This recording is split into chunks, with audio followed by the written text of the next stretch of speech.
Assalamualaikum warahmatullahi wabarakatuh. Salam sejahtera untuk kita semua, di mana pada kesempatan kali ini kita semua masih diberi kesehatan, panjang umur, dan juga kelancaran. Nah, pada kali ini saya Embarul Habibi akan mengupload atau video terkait UAS mata kuliah statistik pendidikan. Nah, yang dimana pada kali ini saya akan menggunakan SPSS dalam menyajikan data baik itu tabel distribusi tunggal kelompok dan juga menguji nilai normalitas, homogenitas dan juga menguji uji parametrik. Nah, yang pertama ini saya akan mengasih cara untuk mencari nilai pada tabel distribusi tunggal. Nah, yang pertama itu ketika sudah kita masukin nilai ujian sejarah siswa, selanjutnya kita ke variabel view. Nah, setelah itu kita ganti namanya nilai ujian. Nah, setelah diubah namanya nilai ujian, untuk desimalnya kita ganti 0. Nah, jika sudah, maka di sini juga namanya terdapat nilai ujian, maka berubah. Nah, selanjutnya kita pergi ke analyze, kemudian deskriptif statistik, frekuensi. Selanjutnya yang nilai ujian ini kita pindahkan ke variabel. Nah, jika sudah, kita ke statistik. Nah, untuk di bagian ini kita harus kasih checklist. Dan juga untuk yang ini, range, minimum, dan maksimum. Untuk segmennya tidak usah di checklist. Nah, untuk yang ini kita checklist semua. Nah, jika sudah, kita continue. Nah, untuk mengetahui tabel distribusi frekuensi tunggal, kita selanjutnya klik OK. Nah, maka terdapatlah tabel distribusi frekuensi tunggal. Nah, untuk mencari yang tabel distribusi frekuensi yang kelompok, maka perlu diperhatikan yang itu bagian range, minimum, dan maksimum. Ini yang perlu diperhatikan. Nah, selanjutnya untuk mencari tabel yang berdistribusi kelompok, maka kita kembali di awal tadi. Nah, kita kembali seperti ini. Langkah selanjutnya untuk mencari tabel distribusi frekuensi yang kelompok, kita harus pergi ke transform terlebih dahulu. Selanjutnya kita pergi ke records into difference. Nah, jika sudah, nilai ujian ini kita pindahkan ke input variabel. Nah, selanjutnya kita bagi namanya misalnya nilai, dan di bawahnya kita buat saja interval. Nah, selanjutnya kita change. Nah, ketika kita change, maka di sini tadi yang sebelumnya tanda tanya, maka berubah menjadi nilai. Nah, langkah selanjutnya kita ke all and new. Nah, yang dimana di sini itu kita selanjutnya mengaktifkan range. Nah, dan juga bagian view ini kita buat satu. Bagian view-nya kita buat satu. Untuk range-nya ini, nah, jadi banyak kelasnya itu ada 6 dan juga panjang kelasnya itu ada 7. Nah, jadi saya sudah mendapat hitung-hitungan angkanya. Jadi untuk nilai ujian sejarah siswa itu, yang paling kecilnya itu ada 45 dan yang paling besarnya itu 85.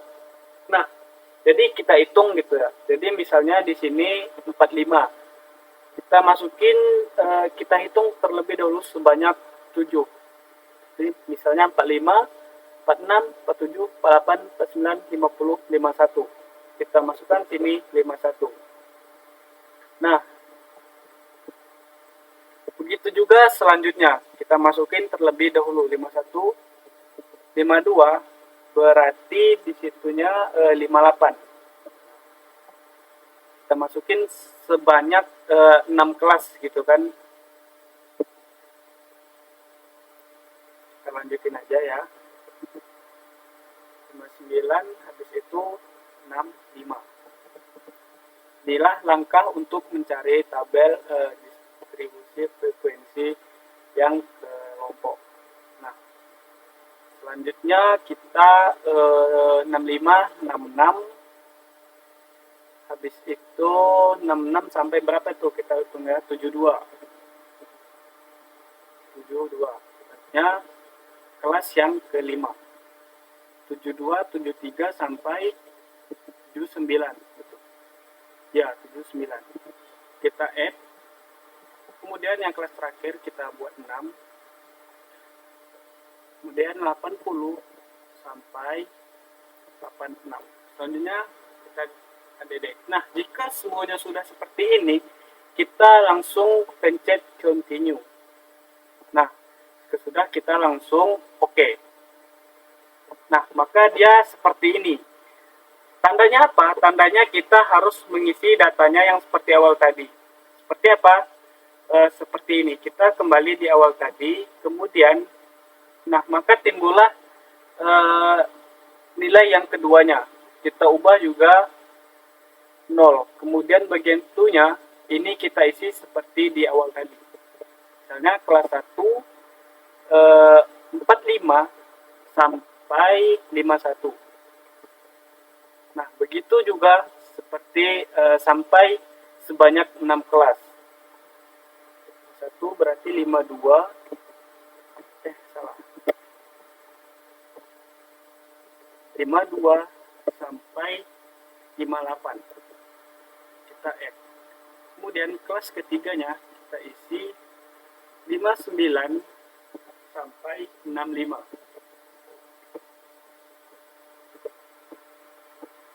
Kelas 4-nya kita isi 66 sampai 72. Kemudian kelas 5-nya kita isi 73 sampai 79. Nah, untuk kelas terakhirnya sama ya, seperti yang di sebelumnya, 80 sampai 86. Nah, jika sudah kita oke. Mungkin ada kesalahan. Kita add dulu. Nah, jika sudah, baru kita oke. Nah, jika sudah seperti ini, kita pergi ke analyze lagi. Ke yang awal tadi, deskriptif statistik, ke frekuensi. Selanjutnya yang interval nilai kita pindahin ke sini. Kemudian yang nilai yang ada penggaris itu kita pindahin ke kiri. Kita cek ke statistiknya sudah oke. Untuk kita selanjutnya kita ke charge. Nah, yang dimana kita terserah mau pilih yang mana.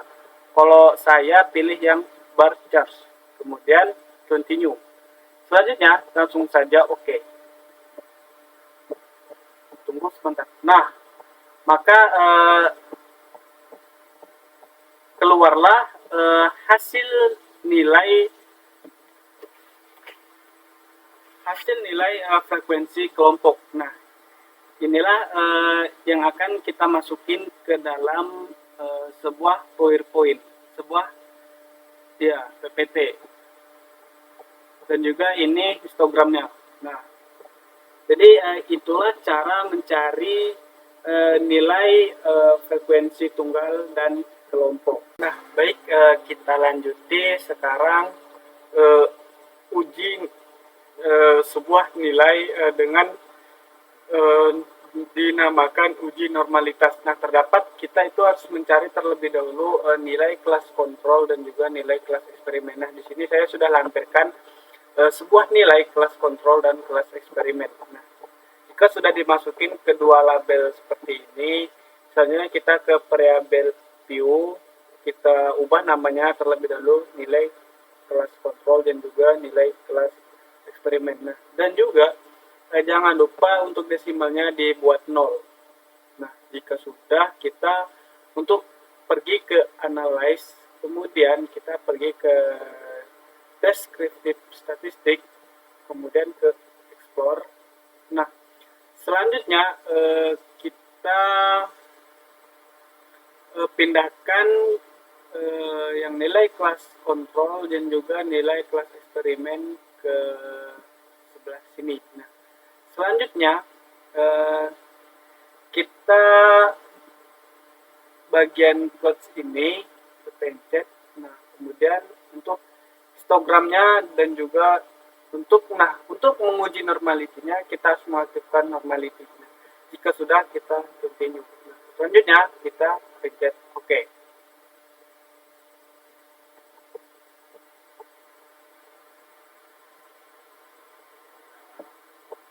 Kita keluar.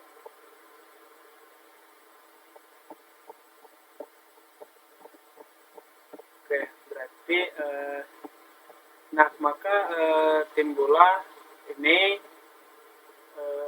untuk menguji sebuah nilai normality. Nah, jadi kita lihat di bagian yang sini. Nah, pada nilai SIJ ini atau signifikasi antara kelas kontrol dan juga kelas eksperimen itu terdapat sebuah nilai yang berdistribusi normal.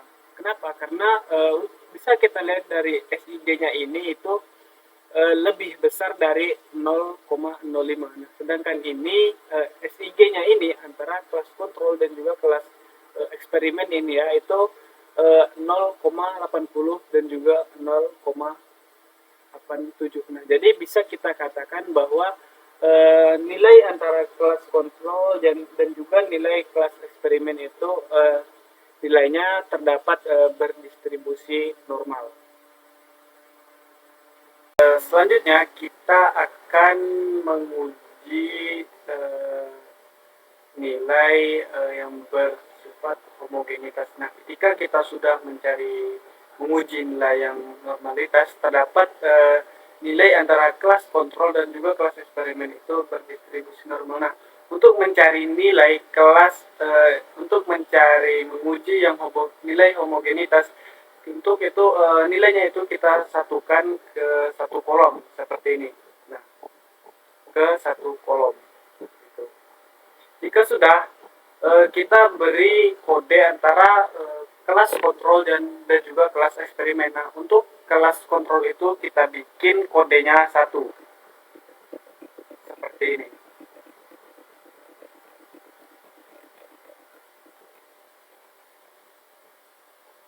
Ini kita masukin sebanyak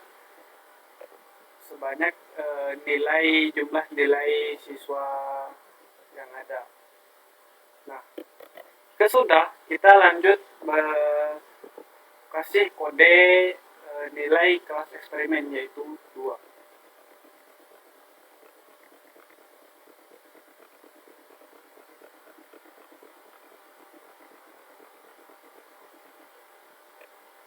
Kelewat ya. Jadi kita salah, kita hapus saja. Nah, selanjutnya kita ke variabel view. Nah, untuk di atasnya ini kita buat namanya nilai kelas saja.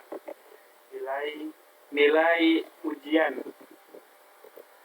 Nah, untuk yang di bawahnya ini kita ubah namanya kelas. Nah, jika sudah, selanjutnya kita pergi ke bagian view. Nah, yang pertama itu kita buat kelas kontrol. Nah, untuk selanjutnya 2 kita bikin itu namanya kelas eksperimen. Nah, selanjutnya kita add, kemudian kita OK. Nah, selanjutnya kita pergi lagi ke data view. Nah, maka di sini terdapatlah perbedaan antara nilai kelas kontrol dan juga nilai kelas eksperimen. Nah, Untuk kita mengetahui apakah nilai kedua tersebut homogenitas atau tidak, maka kita perlu mengujinya dengan cara berikut ini. Kita pergi ke analyze, kemudian kita pergi ke descriptive statistic, selanjutnya kita ke explore. Nah, kemudian untuk yang nilainya ini kita pindahin ke faktor. Nah, selanjutnya kita ke bagian plots. Nah, jadi untuk menguji suatu nilai yang homogenitas, kita itu harus aktifkan yang namanya power estimation. Nah, jika sudah kita oke. Kita oke. Nah, maka jadi yang perlu kita perhatikan di sini adalah bagian yang ini, test of homogeneity of variance.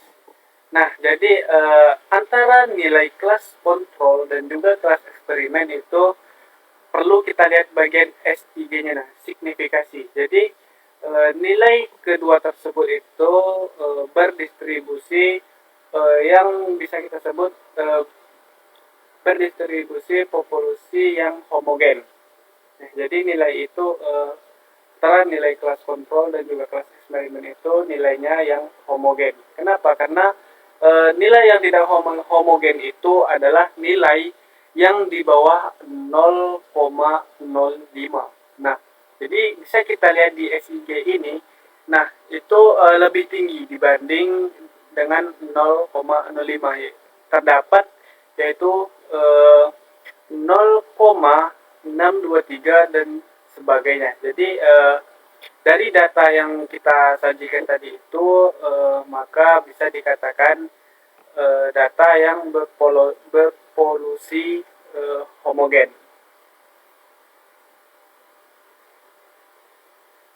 Maksudnya data yang berasal dari populasi yang homogen. Nah, itu maksudnya. Jadi kita menguji parametrik. Nah, yang dimana sebelumnya kita sudah mencari tabel distribusi tunggal, kelompok, dan juga histogram. Dan juga kita sudah menguji nilai secara normalitas dan juga homogenitas antara nilai kelas kontrol dan juga kelas eksperimen. Nah, selanjutnya kita jika nilai kelas kontrol dan juga kelas eksperimen terdapat berdistribusi normal dan juga terdapat dari populasi data yang homogen, maka perlu kita menguji yang namanya independent sample test. Nah, selanjutnya kita seperti sebelumnya kita sudah memasuki nilai ujian antara kelas kontrol dan juga kelas eksperimen ke dalam satu kolom. Nah, dan juga kita sudah memberikan kode antara kelas kontrol dan juga kelas eksperimen. Nah, bagaimana caranya untuk mengetahui atau menguji nilai independent sample test? Jadi kita ketahui terlebih dahulu bahwa untuk menguji independent sample test itu memiliki prasyarat. Yang pertama, data berasal dari dua sampel yang berbeda dan juga data berdistribusi normal. Nah, dan juga data juga itu berasal dari populasi yang homogen, seperti data yang sebelumnya yang sudah kita uji itu terdapat data yang berdistribusi normal dan juga terdapat populasi yang homogen. Nah, dan juga terdapat hipotesis. Nah, jadi bisa kita ketahui bahwa antara HO dan HA. Jadi HO itu tidak terdapat pengaruh antara metode pembelajaran terhadap hasil belajar. Sedangkan HA terdapat pengaruh antara metode pembelajaran terhadap hasil belajar. Nah, selanjutnya kita uji nilai kelas kontrol dan juga kelas eksperimen ke dalam uji independent sample test. Nah, selanjutnya bagaimana caranya? Selanjutnya itu kita pergi ke analyze, kita pergi ke complements. Nah, Selanjutnya kita pilih yang ini, independen sampel t-test. Nah, untuk nilai ujiannya kita pindahkan ke test variabel. Nah, untuk kelasnya kita pindahin ke grouping variabel. Selanjutnya kita tekan define group. Nah, untuk satu kita bikin satu, untuk dua kita bikin dua. Selanjutnya continue. Nah, jika sudah seperti ini, kita pencet OK saja. Kita besarin terlebih dahulu. Nah, keluarlah nih uji nilai independen sampel test. Nah, kita perhatikan ke SIG ini. Jadi bisa dikatakan antara nilai kelas kelas kontrol dan juga kelas eksperimen itu terdapat 0,001. Nah, tandanya apa? Tandanya ini lebih kecil dari 0,05. Nah, maka HA bisa dikatakan diterima dan juga HO-nya ditolak. Nah, jadi bisa kita simpulkan bahwa terhadap pengaruh metode pembelajaran terhadap hasil belajar. Nah, jadi kesimpulannya seperti itu, terhadap pengaruh metode pembelajaran terhadap hasil belajar. Nah, jika hasilnya itu lebih kecil dari 0,05.